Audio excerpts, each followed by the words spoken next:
2025च्या शेवटच्या टप्प्यात आता आपण या वर्षातल्या क्रीडा क्षेत्रातल्या घडामोडींचा आढावा घेऊया. भारताच्या क्रीडा क्षेत्रामध्ये महिलांचा सहभाग केवळ वाढलाच आहे असं नाही, तर आंतरराष्ट्रीय स्तरावर अचूक नेमक्या क्षणी आपली कामगिरी उंचावून विजेतेपद पटकावण्याची आपली क्षमता महिलांनी वेळोवेळी सिद्ध केले. महिलांची ही क्षमता या वर्षामध्ये आंतरराष्ट्रीय स्तरावर विशेषत्वाने अधोरेखित झाले. पाहूया त्याबद्दलचा वृत्तांत. भारतीय क्रीडा क्षेत्रासाठी 2025 हे वर्ष म्हणजे क्रीडा क्षेत्रामधल्या महिला शक्तीच्या सामर्थ्याची प्रचिती देणारं वर्ष ठरलं. यंदा भारतीय महिला क्रिकेटपटूंनी पहिल्यांदाच क्रिकेट विश्वचषक जिंकण्याची कामगिरी केली.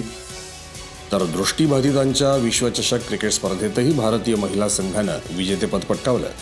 क्रिकेटप्रमाणेच महिलांच्या कबड्डी विश्वचषक स्पर्धेतही भारतीय महिला कबड्डी संघानं आपल्या लौकिकाला साजेशी कामगिरी करत दिमाखात विजेतेपद पटकावलं. तर राज्यासाठी सर्वात अभिमानास्पद बाब म्हणजे महाराष्ट्र कन्या दिव्या देशमुखनं महिलांच्या जागतिक विश्वचषक बुद्धिबळ स्पर्धेचं पटकावलेलं विजेतेपद. त्यामुळेच यंदाच्या वर्षातल्या क्रीडा घडामोडींवर ठसा राहिला तो क्रीडा क्षेत्रामध्ये भारतीय महिलांच्या उंचावलेल्या कामगिरीचा.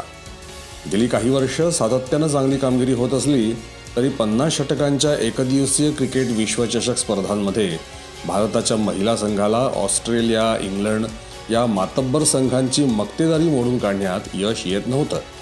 मात्र अपयशाची ही मालिका खंडित करण्याची कामगिरी महिला क्रिकेटपटूंनी यंदा करून दाखवली. 50 षटकांच्या एकदिवसीय क्रिकेट स्पर्धेचं यजमानपद भूषवणाऱ्या भारतीय संघानं स्पर्धेत लागोपाठ 3 सामने गमावल्यानं स्पर्धेतून बाहेर फेकले जाण्याची भीती असताना निर्णायक टप्प्यावर आपली कामगिरी कमालीची उंचावत पहिल्यांदाच एकदिवसीय क्रिकेट विश्वचषक जिंकण्याची कामगिरी बजावली. महिला क्रिकेटपटूंच्या या कामगिरीमुळे संपूर्ण देशभरात उत्साहाचं वातावरण निर्माण झालं आणि या विजयाचा जल्लोष अभूतपूर्व होता. या विश्वविजयी कामगिरीत भारतीय संघातल्या प्रत्येक खेळाडूचं मोठं योगदान होतं.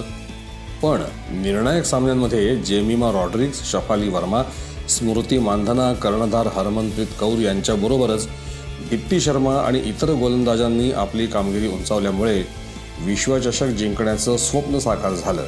या संघातल्या प्रत्येक खेळाडूबरोबरच या विजयामध्ये या संघाचे प्रशिक्षक अमोल मुजुमदार यांचं मार्गदर्शन देखील महत्त्वाचं ठरलं. या विजयी संघातले खेळाडू आणि प्रशिक्षकांसोबत पंतप्रधान नरेंद्र मोदी यांनी प्रत्यक्ष भेटीद्वारे संवाद साधला आणि त्यांच्या कामगिरीचं कौतुक केलं.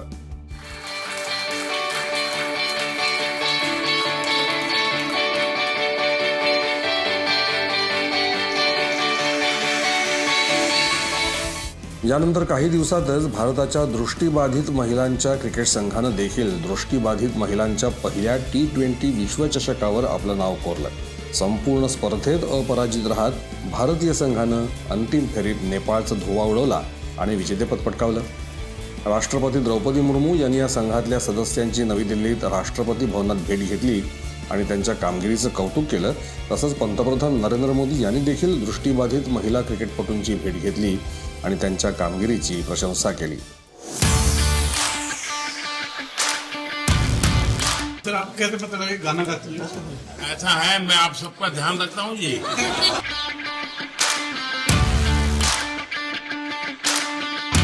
आप लोग मेहनत करके निकले हुए लोग, आपने अपनी एक पहचान बनाई.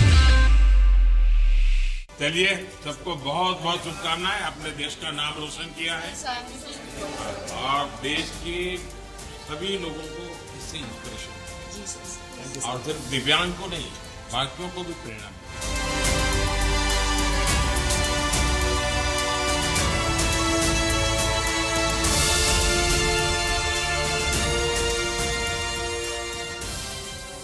बांगलादेशात ढाका इथे झालेल्या महिला कबड्डी विश्वचषक 2025 या स्पर्धेत भारतीय महिला कबड्डी संघानं सलग दुसऱ्यांदा विजेतेपदावर आपलं नाव कोरलं.